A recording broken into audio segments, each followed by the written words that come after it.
সালমান শাহর মৃত্যুতে সামিরার কোনো দোষ নেই, এমনটাই দাবি করেন বাংলা সিনেমার খলনায়ক ডন। সালমান এমন গাড়ি চালাতো, আমি তো সালমানের গাড়িতে যখনই উঠতাম তখনই সুরাপুরে উঠতাম। আর ভাবির কাছে অনেক কিছু, উনি একজন শিক্ষিত স্মার্ট মহিলা, ওনার কাছে অনেক কিছু শেখার আছে।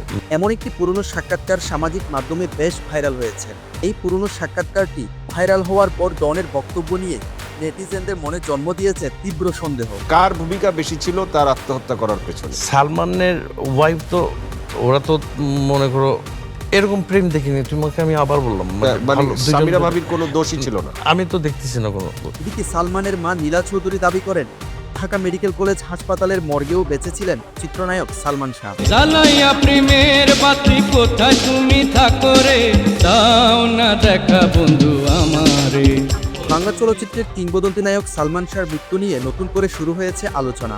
গত 20 অক্টোবর মামলাটি আত্মহত্যা থেকে হত্যা মামলায় রূপ নেওয়ার পর থেকেই সামনে আসছে একের পর এক পুরনো ঘটনা ও সাক্ষাৎকার, যা নিয়ে তৈরি হচ্ছে নতুন বিতর্ক ও জল্পনা।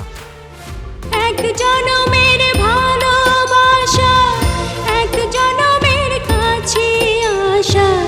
সালমান শাহ হত্যা মামলার অন্যতম আসামি খলনায়ক অভিনেতা আশরাফুল হক ডন। বছর 5 আগে পিবিআই দীর্ঘ তদন্ত শেষে জানায় হত্যা নয়, সালমান শাহ হত্যা করেছিলেন। সেই সময় ডন স্বস্তি প্রকাশ করে বলেছিলেন, আল্লাহ যা করেন ভালোর জন্যই করেন। অবশেষে কলিজার বন্ধুকে হত্যার অভিযোগ থেকে মুক্ত হলাম। তুমি দাও না দেখা বন্ধু আমারে।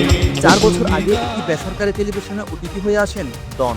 সালমান শাহ হত্যার রহস্য নিয়ে চলমান তীব্র জল্পনার মধ্যে ডনের সেই পুরনো সাক্ষাৎকারটি এখন সোশ্যাল মিডিয়ায় ভাইরাল হয়েছে। আর ভাবির কাছে অনেক কিছু, উনি একজন শিক্ষিত স্মার্ট মহিলা, ওনার কাছে অনেক কিছু শেখার আছে। উনি আন্টি, ওনাকে সম্মান দিয়ে বলছি।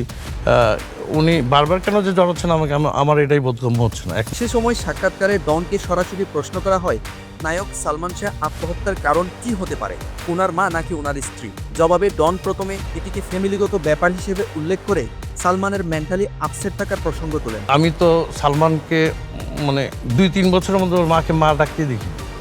মায়ের প্রতি একটু মানে বিতৃষ্ণা ছিল ওর। ভাবির সাথে আমি এরকম প্রেম খুব কম দেখেছি। আমি ওরাও জানে, মানে এরকম প্রেম খুব কম দেখছি, মানে দুজন কেমন বলবো।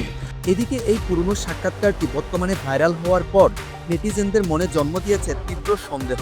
আর অনেক নেটিজেন তার কথার ধরন নিয়ে বলছেন, কথায় জড়তা আছে, অপরাধী দেখলেই বোঝা যায়। এরকম প্রেম দেখিনি। তোমাকে আমি আবার বললাম, মানে সামিরা ভাবির কোনো দোষই ছিল না। আমি তো দেখতেছি না কোনো। এদিকে সালমান ভক্তরা বলছেন, সামিরের ফ্ল্যাটে যাওয়া আসা করত খলনায়ক ডন। সালমান শাহর অগোচরে ইস্কাটন বাসা আসা যাওয়া করত। সালমান শাহর মৃত্যুর পর থেকেই তার পরিবারের অভিযোগের নিশানা ছিলেন তার স্ত্রী সামিরা। তবে সামিরা বরাবরই মৃত্যুকে আত্মহত্যা বলে দাবি করেছেন। আমি কিছু বুঝার আগেই সব কিছু হয়ে গেছে। তার সাথে আমার কিছু কথা ছিল, সে শাবনুরের সাথে ছবি করতে পারবে না, যা যা ছবি ছিল সেগুলো শেষ করবে, কারণ সেগুলো তো টাকা নেওয়া হয়ে গেছিল। এক সাক্ষাৎকারে তিনি বলেছেন, সালমান মানসিকভাবে সুইসাইডাল বাই নেচার ছিলেন এবং এর আগে 3 বার আত্মহত্যার চেষ্টা করেছিলেন। তিনি যুক্তি দেখিয়েছেন, এসব ঘটনার মধ্যে 2টি মেডিকেল রেকর্ড রয়েছে এবং একটি অন্য হাসপাতালে ঘটেছিল, সবই তার বিয়ের আগে। ও মেন্টালি ও সুইসাইডাল বাই নেচার। নতুন মামলার নির্দেশের পর সামিরা 4 দিন ধরে নিখোঁজ রয়েছেন। তিনি যে ফোন নাম্বার ব্যবহার করতেন তাও বন্ধ পাওয়া যাচ্ছে। এদিকে সালমান হত্যা মামলার আসামিরা যাতে কোনোভাবেই দেশ ত্যাগ করতে না পারে সেই লক্ষ্যে সীমান্তে বাড়তি সতর্কতা জারি করা হয়েছে। সালমানের মা নীলা চৌধুরীর দাবি, ঢাকা মেডিকেল কলেজ হাসপাতাল মর্গেও বেঁচে ছিলেন চিত্রনায়ক সালমান শাহ। দীর্ঘ 29 বছর ছেলে হত্যার বিচারের দাবি করা এ মা এবার বিশেষ সাক্ষাৎকারে নায়কের মরদেহ ময়নাতদন্ত নিয়ে চাঞ্চল্যকর এ তথ্য দেন।